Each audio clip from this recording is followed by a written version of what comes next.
നമുക്കിന്നൊരു സമോസ ഉണ്ടാക്കിയാലോ? വീട്ടിൽ പണി നടക്കണം, അപ്പോൾ അവർക്കും കൂടെ കൊടുക്കാനാണേ. എണ്ണ ചൂടായപ്പോൾ അതിലേക്ക് ജീരകമിട്ട് മൂപ്പിച്ചു. അതിലേക്ക് ഇഞ്ചി വെളുത്തുള്ളി പച്ചമുളക് ഇട്ട് മൂപ്പിച്ച ശേഷം ഉപ്പിട്ട് സവാള നന്നായിട്ട് വഴറ്റിയെടുത്തു. അതിലേക്ക് മഞ്ഞൾപ്പൊടി, മുളക് പൊടി, അതുപോലെ തന്നെ ഗരം മസാലയും ചേർത്ത് പച്ചമണം മാറുന്നത് വരെ വഴറ്റിയെടുത്ത കേട്ടോ. ഇതിൻ്റെ ഒന്നും അളവ് എനിക്കറിയില്ല, ഞാൻ എൻ്റെ ഒരു പരുവത്തിന് ഇട്ടതാണേ. ശേഷം അതിലേക്ക് ഉപ്പിട്ട് വേവിച്ച ഉരുളക്കിഴങ്ങും കൂടെ ഇട്ട് നന്നായിട്ട് ഉലർത്തി എടുത്തിട്ടുണ്ട്. ആ കിണ്ണത്തിലിരിക്കുന്ന നമ്മുടെ മൈദ പേസ്റ്റാണ് കേട്ടോ, നമ്മൾ പോസ്റ്ററൊക്കെ ഒട്ടിക്കുന്ന അതേ മൈദ പേസ്റ്റ് തന്നെ.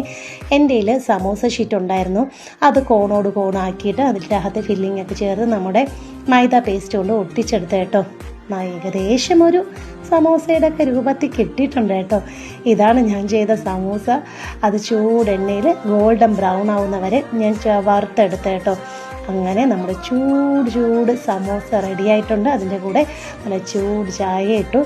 നല്ല സമോസ ആയിരുന്നു കേട്ടോ, നല്ല ക്രിസ്പി ആയിട്ടുള്ള സമോസ ആയിരുന്നു, എനിക്കിഷ്ടപ്പെട്ടു.